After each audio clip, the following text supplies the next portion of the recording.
मैं हूं गनीय शर्मा। आप देख रहे हैं KS News 24 चैनल और मैं इस वक्त बुराड़ी विधानसभा में मौजूद हूं और मेरे साथ अनिल कपूर जी हैं जो बुराड़ी विधानसभा से इलेक्शन लड़ रहे हैं। सबसे पहले सर नमस्कार। नमस्कार। सर क्या करते थे पहले? सर मैं पहले दिल्ली में बस मार्शल एज ए तैनात था सीमापुर डिपो में, और पिछले 10 साल से हमने दिल्ली में महिलाओं की सुरक्षा दी है। और इसका जो हमने महिला की सुरक्षा के साथ साथ हमने बहुत सी सेवाएं दी है। हमने दिल्ली सिविल डिफेंस में रहते हुए कुछ कोई आपदा आ जाए उसमें हम बढ़ चढ़ के भाग लेते हैं, कहीं आग लग जाए, जितने फेस्टिवल होते हैं, छठ पूजा हो गई, दुर्गा पूजा हो गई, गणेश पूजा, जितने विसर्जन होते हैं, कांवड़ ड्यूटी हो गई, निष्काम ड्यूटी भी करते थे हम। सर जिस तरह अरविंद केजरीवाल जी ने आप लोगों, मेरा सवाल है सर आपसे, आपको सिविल डिफेंस के लिए क्या कब लगे थे आप ये बताइए। सर सिविल डिफेंस में मैं 2012 में लगा था, जो कि 2012 से कंटिन्यू मैं अपनी सेवा दे रहा हूँ सिविल डिफेंस में। शुरू में मैं अपने इलेक्शन ऑफिस में भी था, और उसके साथ साथ हमने जैसे जितने फेस्टिवल होते हैं हमारे, दुर्गा पूजा, छठ पूजा हो गई, गणेश विसर्जन हो गया, कांवड़ ड्यूटी हो गई, हर जगह हमने अपना निष्काम सेवा भी दिया है और पूरी ईमानदारी से दी है। और उसके बाद 2015 में दिल्ली सरकार ने एक योजना बनाई, जो कि 2012 या 13 में दिल्ली के अंदर एक बहुत ही शर्मसार घटना हुई थी, निर्भया कांड, जो पूरे भारत को हिला दिया था। उसको देखते हुए दिल्ली सरकार ने एक योजना बनाई दिल्ली में बस मार्शलों का सुरक्षा के लिए। तो उसी नियम के तहत उन्होंने एक बस मार्शल तैनात किया उन्होंने दिल्ली के अंदर बसों में, और 2015 में चालू की थी स्कीम। इसका बेनिफिट हुआ? पूरा बेनिफिट हुआ, क्योंकि हमारे जो बस मार्शल थे पूरी ईमानदारी से काम किया उन्होंने। यहाँ तक कि दिल्ली सरकार, दिल्ली के गृह मंत्री, प्रधानमंत्री सभी ने हमारी तारीफ की। मैं आपको बताऊं, अभी दिल्ली के अंदर, दिल्ली में पूरे भारत में कोरोना महामारी आई थी, उसमें लोग अपने अपनों को हाथ नहीं लगाते थे, बाप बेटों को हाथ नहीं लगाते थे। नहीं, ये तो सर मैंने सुना कि जिस तरह दिल्ली के बस मार्शलों ने कोरोना काल में इतनी लोगों की मदद करी है, जो सबसे बड़ा काम है, काबिल तारीफ। ये गृह मंत्री अमित शाह ने भी तारीफ करी थी आप लोगों के लिए। फिर आज ऐसा क्या हुआ जो आप लोग दर दर की ठोकरें खा रहे? ये सबसे बड़ा सवाल सर, उसका जवाब दो मुझे। सर मैं दूंगा, उसका जवाब भी दे रहा हूँ आपको मैं। दोनों सरकार ने, स्टेट गवर्नमेंट और सेंट्रल, दोनों ने हमें एक टैग दिया कोरोना योद्धा का, जिस हिसाब से हमने काम किया। उस कोरोना योद्धा के साथ इतना बड़ा सरकार ने गेम खेला। ये गेम सर किसने खेला? सर ये मैं किसी एक सरकार को ब्लेम नहीं करूंगा, इसमें दोनों सरकार की कमी है। दोनों सरकारों ने मिलकर गेम खेला। ये 31 अक्टूबर 2023 को बिना कोई नोटिस के दिए हुए हम अचानक एक गलत फरमान से 11,000 लोगों को, 10,792 जो बस मार्शल थे और दिल्ली के अंदर जो 40 विभाग, गवर्नमेंट जो विभाग है सरकारी विभाग, उनमें तैनात थे। इसमें सबसे ज्यादा दिल्ली में बस मार्शल थे, 85 जो संख्या, बाकी जो थे ऑफिसों में काम करते थे। इन सबको एक गलत फरमान से अरविंद केजरीवाल जी ने प्रस्ताव दिया LG साहब को, LG साहब ने उस पर साइन किया। मैं LG साहब से भी पूछना चाहता हूँ, आप LG साहब किसी बोर्ड के अधीन नहीं होते, वो एक अपने पढ़ाई के मेहनत से LG IAS बने हैं। तो उन्होंने एक बार ये नहीं सोचा, साइन करने से पहले सरकार ने गलती कर दी, दिल्ली सरकार ने जो प्रस्ताव दे दिया, लेकिन आपको भी एक बार सोचने चाहिए थे। तो आपके एक साइन से 10,000 11,000 लोगों के पेट पे लात लग जाएगी, ये रोड पे आ जाएंगे, इनके बच्चे भूखे मरेंगे। LG साहब का ये कहना होता कि मेरे पास प्रस्ताव आया था, मैंने खुद साइन करे। पर केजरीवाल जी ये कहते कि मैंने LG साहब को, मैंने सबसे पहले उनको फोन भी किया था कि बस मार्शल मेरे खुद की पार्टी के हैं, मैंने इनको लगाया, इनकी बेरोजगार नहीं छीनी चाहिए। क्या अरविंद केजरीवाल जी झूठ बोल रहे थे? सर मैं उसका जवाब दूंगा। अगर अरविंद केजरीवाल ने LG साहब को फोन किया, बस मार्शलों को नहीं पता, बस वालों को नहीं पता, वो विधानसभा में सर खुल के बोला था। मैं बताऊं, जब आप लोगों का प्रस्ताव पहली बार विधानसभा में गया था तो उन्होंने खुद कहा था कि मैंने खुद LG को सुबह उठ के फोन किया था। सर मैं आपको इस चीज का जवाब दे रहा हूं। अगर केजरीवाल जी इतने ईमानदार थे, हमारे साथ खड़े थे, मैं मानता हूँ केजरीवाल जी ने हमें रोजगार दिया था, 10 साल से हमने रोजगार दिया, हमारा घर परिवार चल रहा था, बच्चे पढ़ रहे थे, सब कुछ चल रहे थे, पढ़ाई लिखाई चल रही थी। लेकिन अगर वो इतने ईमानदार थे, LG ने उन्हें ऑर्डर दिया था सही बस मार्शल को हटाओ, तो जब आपकी सरकार जो बनी थी वो धरने से बनी थी, जब आपको पता चल गया था से 11,000 लोगों को पेट पे लात लगने वाली है, इनके बच्चे रोड पे आने वाले हैं, तो उससे पहले आप हमें इन्फॉर्म करते, हमारे साथ रोड पे क्यों नहीं बैठे धरने पे आके? सर वो आए आपके धरने पे, कई बार मंत्री आए भी हैं, आप लोगों को समर्थन देते हैं, वो जुगलीबाजी थी? सर कई बार नहीं बताओ, वो तो बाद में आए मंत्री। आपको मैं बता दूं, जब हमारा धरना चालू हुआ था 3 महीने कंटिन्यू सचिवालय गेट नंबर 6 पे हम हजारों की संख्या में 3 महीने 24 घंटे दिन रात हमने वहां पे धरना दिया, रात में रोड पे पड़े रहते थे हम। एक बार भी 3 महीने के अंदर, जबकि सामने सचिवालय, सारे मंत्री वहीं से जाते जाते सब ऊपर से देख रहे, गाड़ी निकल रही है हमारे आगे से मंत्रियों की, लेकिन कोई मतलब नहीं। ये दिल्ली के जनता है, हमारे वोटर है, इनके साथ ये रोड पे हम इनको कैसे रहने दें? उन्होंने एक बार भी नहीं देखा।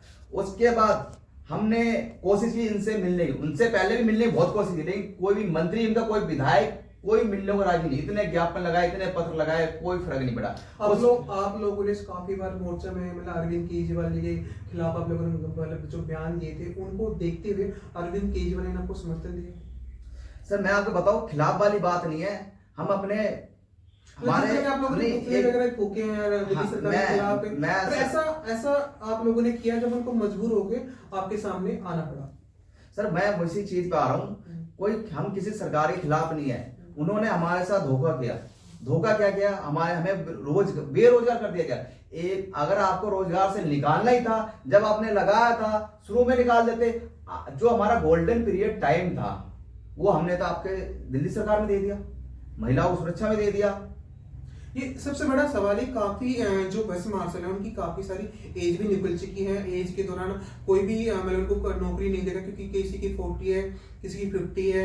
ऐसे ऐसे एज मतलब इन्होंने लोगों की सेवा करी है, आज वो दर दर की ठोकरें खाकर बैठे हैं। यार हमारे साथ अनिल जी की लगा तो उनसे मैं बात कर रहा हूँ। सर दिक्कत ये है कि जैसे दिल्ली सरकार के अलावा आप लोगों के समर्थन में कोई और भी पार्टी आई थी?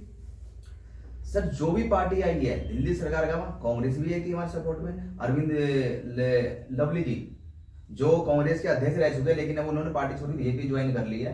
जब वो कांग्रेस में थे, उन्होंने कहा हम आपको पूरा सपोर्ट करेंगे, आप हमें हमारे सरकार ला के दीजिए, हम आपका सपोर्ट करेंगे। हर दो में दिल्ली के अभी तीन सरकार है, कांग्रेस, बीजेपी और आम आदमी पार्टी, लेकिन दिल्ली में 2 सरकार है। पलड़ा तो भारी आम आदमी का। हाँ, दिल्ली में 2 सरकार है। जो बहुमत से, जो पूर्ण बहुमत से सरकार बनी है वो आम आदमी पार्टी के, और विपक्ष में बीजेपी है, जिनके पास 62 विधायक है। सर मेरा सवाल है, विपक्ष के नेता वीरेंद्र गुप्ता जी भी आप लोगों के समर्थन में थे, सर वो बताइए। मैं विपक्ष के कई सारे नेता जो बीजेपी के अध्यक्ष हैं, दिल्ली प्रदेश अध्यक्ष वीरेंद्र सचदेवा जी, उनसे हम एक बार नहीं कई बार मिल चुके हैं, और हमारे धरने में भी आ चुके हैं वो।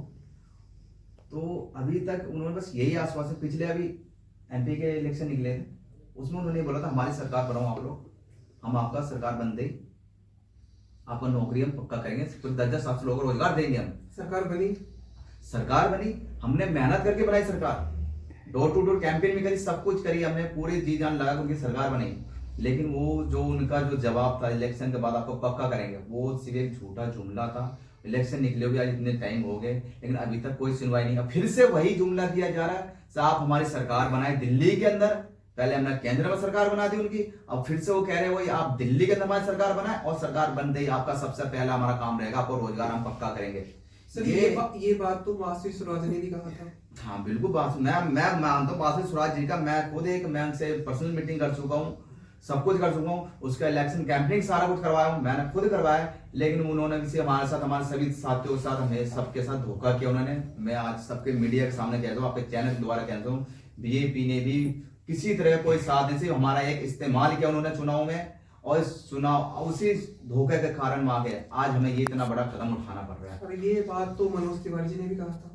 इनके सभी सांसद, पुराने जितने भी सांसद थे, इससे पहले मनोज तिवारी जी थे, आपके रमेश बिदोड़ी जी थे। रमेश बिदोड़ी जी का मैं धन्यवाद करना चाहता हूँ, रोजगार तो नहीं दिलाया उन्होंने, लेकिन दिल्ली सिविल डिफेंस बस मार्च से पहले आवाज जो उठी थी संसद के अंदर, जो रमेश बिदोड़ी जी ने उठाई थी, उसके बाद लोगों को धीरे धीरे पता चलने लगा। लेकिन उसके सिर्फ आवाज उठाई, आवाज उठाने से काम नहीं होता, काम होता काम करने से होता है। जब तक हमारा रोजगार नहीं मिल जाता, वो बिल्कुल जीरो। बीजेपी वालों, आप ये कहते हैं बीजेपी वालों ने हमारा रोजगार छीना, आप ये भी कहते हो हमारा रोजगार आम आदमी ने छीना। आम आदमी ने आपको रोजगार दिया था, हटाया किसने था बताइए। मैं आपके बातों से सहमत हूँ, आम आदमी पार्टी ने हमें रोजगार दिया था, लेकिन इस बात से भी सहमत हूँ, हटाया भी उन्होंने ही। ये दोनों सरकारों की मिली भगत से, या 10,792 जो बस मार्शल थे, सिविल डिफेंस वॉलंटियर जो रोड पे भटक रहे हैं आजकल। आपको एक चीज बताऊंगा मैं, दिल्ली के अंदर क्राइम बढ़ता जा रहा है, और क्राइम के अंदर युवा सबसे ज्यादा जा रहा है, स्मैक की तरह जा रहा है, कुछ कहीं की तरफ जा रहा है। तो ये सबसे बड़ा मुद्दा है बेरोजगारी का। अगर किसी के पास रोजगार हो तो क्राइम की तरफ जाएगा ही नहीं। और सर मान लो सर, अगर आप अभी फिलहाल इलेक्शन लड़ रहे हो, इलेक्शन लड़ने के बाद आप जीत भी जाते हो बुराड़ी विधानसभा से, सबसे पहला क्या काम करोगे? सर मैं आपके चैनल के माध्यम से कहना चाहता हूँ, जो मेरा सबसे पहला मुद्दा है दिल्ली के अंदर बेरोजगारी को दूर करना। दिल्ली के अंदर दिल्ली क्या बेरोजगारी तो पूरे भारत का मुद्दा है, लेकिन मैं दिल्ली की बात करता हूँ। अभी मैं फिलहाल दिल्ली के अंदर हमारे 35 लाख युवा बेरोजगार है, और जो पुरानी मौजूदा सरकार है उनका एक ही काम है, जो रोजगार था उसे भी छीन लिया उन्होंने। लेकिन मेरा जो सबसे पहला मुद्दा है बेरोजगारी दूर करना। और बात कर रहे थे, सो मैं बुराड़ी की जनता द्वारा चुना हुआ प्रतिनिधि अगर आया तो सबसे पहला मुद्दा मेरा क्या रहेगा, दिल्ली के अंदर सबसे पहला जो मुद्दा रहेगा वो बेरोजगारी का मुद्दा रहेगा। जब तक युवा को रोजगार नहीं मिलता तो बेरोजगारी भत्ता 5,000 महीने हमारी सरकार द्वारा दिया जाएगा। केजरीवाल तो 2100 रुपए दे रहा, 5,000 दो। वो केजरीवाल जी वो महिलाओं के लिए उन्होंने करा 2100 रुपए। आपको मैं बता दूं, पंजाब के अंदर 2 साल से ऊपर हो गए सरकार बने हुए। उन्होंने पंजाब में सरकार बनाने से पहले उन्होंने पंजाब की महिलाओं के लिए बोला था तो मैं 1,000 रुपए मैंने सभी महिलाओं का सम्मान राशि दूंगा, हर महीने 1,000। आज तक वो राशि कहाँ गई ये नहीं पता। आज तक आप पंजाब के अंदर आपका कोई रिश्तेदार रह रहा है, आप फोन कर पूछ सकते हैं उनसे क्या आपको महिलाओं को या बहनों को माताओं को 1,000 रुपए का सम्मान राशि मिली अभी तक? ये सब एक चुनावी जुमलाबाजी है। केजरीवाल जी का शुरू से ही काम रहा, शुरू में आए तो दिल्ली के अंदर काम करने में मानता हूँ, लेकिन अब धीरे धीरे उनके शौक बढ़ गए हैं। सर जिस तरह अरविंद केजरीवाल ने हरियाणा में भी ये लैंग्वेज यूज करी थी कि अगर हमारी सरकार बनती है तो हरियाणा को जितने भी बेरोजगार इंसान है उनको 35 रुपए देने का बात है, पर उनकी वहाँ पे सरकार नहीं बनी। मतलब बुरी तरह उनकी जमानत जब तो यहाँ पे बुरी तरह हारे, पर उनकी काफी मतलब टकराव हुई थी। मतलब मेरा सवाल ये आपसे, जैसे मतलब आप ये कह रहे हो ना कि हमारी सरकार जब बनेगी हम 5,000 रुपए देंगे बेरोजगार इंसानों की, आप ये खुद कह रहे हो सर, ये सोचने वाली बात है कि कैसे होगा सर? सर मैं आपको एक चीज कहना चाहता हूँ, हमारे जो साथी थे ना, जितने भी साथी कहेंगे, हम लोगों को खुद है, हम लोगों को ये पता, हम सभी सरकारी विभाग में काम कर चुके हैं। बेशक हम कॉन्ट्रैक्ट बेस पे थे और बहुत ही लंबा टाइम दिया हमारे साथियों ने, 10 साल 15 साल किसी ने टाइम दिया। 10 साल 15 साल टाइम कोई छोटा टाइम नहीं होता। तो हम लोगों को ये नीचे से ऊपर तक ये पता है ऐसा काम कैसे कराया जाता है, सरकार जुमलेबाजी कैसे देती है। लेकिन हम इस चीज का आपको गारंटी देते हैं, पूरा विश्वास दिलाते हैं दिल्ली के अंदर बेरोजगारी दूर करेंगे, और जब तक बेरोजगारी दूर नहीं हो बेरोजगारी भत्ता दिया जाएगा युवाओं को। सर जैसे आप बुराड़ी विधानसभा से इलेक्शन लड़ रहे हो, बुराड़ी विधानसभा को सारी सिचुएशन पता, आप वहाँ रहे हो, आप वहाँ पैदा हुए, वहाँ पे स्कूल वगैरह सब कुछ करा आपने। जिस तरह पहले कांग्रेस की सरकार थी, क्या वो बेनिफिट थी या हमारी सरकार बेनिफिट थी? सर मैं कहूँगा कांग्रेस के टाइम पे तो आम आदमी पार्टी से ज्यादा थोड़ा बहुत बेनिफिट थी मैं ये, लेकिन जब से कांग्रेस आम आदमी पार्टी की सरकार बनी है 10 साल हो गई, और दोबारा फिर से ये सरकार बनाने की कोशिश कर रहे हैं। लेकिन सर मैं कह रहा हूँ इस बार इनकी सरकार नहीं बनने वाली है, क्योंकि इन्होंने सिर्फ, मैं बुराड़ी की बात करूँ, बुराड़ी के प्रतिनिधि मैं हूँ, तो हमारे जो बुराड़ी के विधायक है संजीव झा जी की छवि तो बहुत अच्छी बता रहे हैं बुराड़ी विधानसभा, इसमें क्या कहूँ? नहीं सर, तो आप जनता के बीच में जाए ना, आपको पता चल जाएगा बुराड़ी संजीव झा की छवि कितनी अच्छी है। आपको मैं बता दूं, बुराड़ी में जो सड़कें एक बार खुद जाती है 2 साल से पहले बनती नहीं, लेकिन आपको एक चीज बता दूं संजीव झा की कहानी, अगर बुराड़ी के अंदर कहीं भी नई कटिंग बनानी हो, नई प्लॉट काटने हो, तो रातों रात रोड बन जाते हैं। वहां जहां जनता चलनी, जहां लोगों को हॉस्पिटल जाने वाला रास्ता है, बच्चों को स्कूल जाने वाला रास्ता, वो रास्ता ऐसे ही खराब पड़े। लेकिन उन्हें जब नई कटिंग काटनी होती है, जहां किसानी की जमीन है, जहां सरकार ने खेती करने जमीन, वहां रातों रात रोड बन जाते हैं। मतलब रातों रात रोड बन जाते हैं, रातों रात रोड बन जाते हैं नई कॉलोनी काटने के लिए। उन्हें कैसे बनते ये दिल्ली में सरकार उनकी है, दिल्ली में सरकार उनकी है, पैसा पहुंचता है उनके पास। आज दिल्ली सरकार तो ये सरकार तो हमको बड़ी ईमानदार पार्टी है, वो खुद कहते हैं। तो मैंने सर आपको बताया ना, आम आदमी पार्टी ने सरकार बनाई आम आदमी, मतलब आम लोगों के लिए, मिडिल क्लास लोगों के लिए। लेकिन ये आम आदमी पार्टी से खास आदमी कब बन गए ये पता नहीं चला। वो कहते थे हमें बंगला नहीं चाहिए, गाड़ी नहीं चाहिए, कुछ नहीं चाहिए। आज जो दिल्ली, जो आज तक के जो मुख्यमंत्री है, मुख्यमंत्री दिल्ली को सर, ये भी इतने सुना बड़े है कि- महल में आज तक कोई सर, मुख्यमंत्री मैंने नहीं ये भी रखा है। सुना है कि जैसे अरविंद केजरीवाल ने आप जो कह रहे कि मुझे कुछ चाहिए नहीं, आज जो अरविंद केजरीवाल के पास 10 मतलब 30 महल है, उसके बारे में क्या मतलब वो बताइए सर मुझे। शीश महल की तो बहुत ही लंबी कहानी बताओ। एक ही कोरोना सिर्फ वाला काम है। मैं आपको बता रहा हूँ सर, शीश महल उस टाइम बनाया गया जहां लोग उस टाइम अपनी सांसें बचाने के लिए सोच रहा हूं अपनी सांसें कैसे बचाए। कोरोना महामारी में उन्होंने पूरे भारत के अंदर सारा काम बंद था, दिल्ली के अंदर पूरे भारत में काम बंद था, कोई कहीं नहीं जाता। उस टाइम उन्होंने एक मुख्यमंत्री का फायदा उठाया, अपना मुख्यमंत्री पद का फायदा उठाया, उन्होंने अपना शीश महल बनाया, उन्होंने पूरा अंदर अंदर सारा काम कराया, इतना बड़ा महल बनाया उन्होंने। उनके घर में जाके देखो आप, पर्दे 10-10 लाख के लगे हुए, कमोड शीट है वो 10-10 लाख के लगे हुए। ये आम आदमी कहां से हुए? दिल्ली में ऐसा मुख्यमंत्री बना है जिसने पहले मतलब ये कहा था कि मैं कुछ लूंगा नहीं, फिर बाद में शीश मेले में रहने लगे। सर बातें हमारे साथ बहुत सारी है, पर हमारा जो टॉपिक है वो सर, आप इलेक्शन लड़ रहे हैं बुराड़ी विधानसभा से। बुराड़ी की जनता से आप क्या कहना चाहोगे, ये बताइए सर मुझे। बुराड़ी की जनता से मैं यही कहना चाहता हूँ, आपकी जो मौजूदा सरकार है आम आदमी पार्टी की, जिसकी विधायक है संजीव झा जी, 10 साल हो गए सरकार बने हुए, और यहां से सांसद मनोज तिवारी जी जो 3 बार सांसद चुने जा चुके हैं। बुराड़ी इतनी बड़ी क्षेत्र है, वहां पे आज सिर्फ एक सर्वोदय स्कूल है। जो हमारे जो बच्चे छोटी छोटी बच्चियां 5वीं क्लास पास करने के बाद उन्हें 10-10 किलोमीटर दूर जाना पड़ता है स्कूलों में। सर बुराड़ी विधानसभा से संजीव साहब कहते हैं हमने मतलब 2 गली छोड़ के तीसरी गली में स्कूल है। सर वो तो ये बात तो मनीष सिसोदिया ने भी कहा था, हर मतलब घर घर में हमारा स्कूल है। तो आप ये कह रहे हो सर 10-10 किलोमीटर स्कूल है, तो इसमें क्या? सर इसका जवाब दूंगा मैं। आप बुराड़ी में घूम के देखे, वहां जाके देखे प्राइवेट स्कूल है।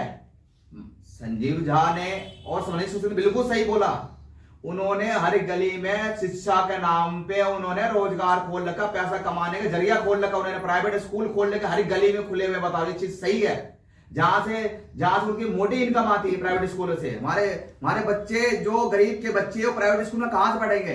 जिसके पिता रिक्शा चलाते हैं, ऑटो चलाते हैं, लेबर का काम करते हो, प्राइवेट स्कूल में पढ़ सकते हैं। जिसकी आज एक प्राइवेट स्कूल में जाओ, उसकी एक नर्सरी क्लास की फीस भी 20-20 हजार रुपए है, और मंथली भी उनकी 2-2 हजार रुपए है। तो क्या ये गरीब आदमी प्राइवेट स्कूल में फीस दे सकता है? नहीं दे सकता। लेकिन मैं अपनी बात करूं सर जैसे मान लीजिए मैं आप चलिए थोड़ा सा ये मैं ये कहना चाहता हूँ, जिस तरह की अगर आपकी सरकार बनती है, फिलहाल बनती है, तो क्या बुराड़ी को जो वादे आप करते हो, जैसे एक चमकने वाली चीज, चमकना शीशा जो होता है, क्या आम आदमी पार्टी ने जो वहाँ के जो एमएलए हैं संजीव झा ने वादा किया था कि जिस तरह बुराड़ी को चमकाएंगे, पर 10 साल में ऐसा कुछ नहीं है। अगर आपकी सरकार बन जाती है तो आप सबसे पहले बुराड़ी को चमकाओगे या नहीं? सर मैं बताऊंगा आपको, जो मौजूदा सरकार है उन्होंने बोला था सर मैं बुराड़ी को बिल्कुल चमकाऊंगा, और उनकी जो सरकार है मुख्यमंत्री, उन्होंने बोला दिल्ली को मैं लंदन बना दूंगा, पेरिस बना दूंगा। लेकिन दिल्ली तो जैसी थे वैसी, लेकिन उन्होंने अपना शीश महल चमका लिया, उन्होंने अपना बंगला बोर्ड चमका लिया उन्होंने। लेकिन बुराड़ी की जनता आज भी वैसी जैसे पहले तरस थी, आज भी वैसी तरह से नालों के लिए, रोड के लिए, शिक्षा के लिए जैसे पहले परेशान थे, आज भी वैसे ही परेशान है। जैसे मान लो सर आप जैसे आप सरकार बन जाती है, फिलहाल आपकी मैं चाहता हूँ कि आपकी सरकार बने, क्योंकि आप एक ऐसे फैमिली से बिलोंग करते हो कि मतलब अपने जैसे रोकी सोकी खा के जिस तरह के मतलब निर्वाह करके अब हम यहाँ तक पहुँचे। आज आप इलेक्शन लड़ रहे हो, इलेक्शन लड़ के बुराड़ी जनता का बहुत सारा मतलब प्यार भी है, विश्वास है कि आप जीतोगे। और मैं सबसे पहले ये कहना चाहता हूँ, जो हमारे अनिल कपूर जी को मैं कहना चाहता हूँ कि बुराड़ी की जनता इनको समर्थन दे और इनको जिताए, इनको एक मौका देना चाहिए। कैमरा पर्सन के साथ मेरे नायक हैं बुराड़ी विधानसभा के अनिल कपूर जी। सर सबसे पहले आपको ढेर सारी शुभकामनाएं, और मैं कहना चाहता हूँ कि एक बार आप जीते।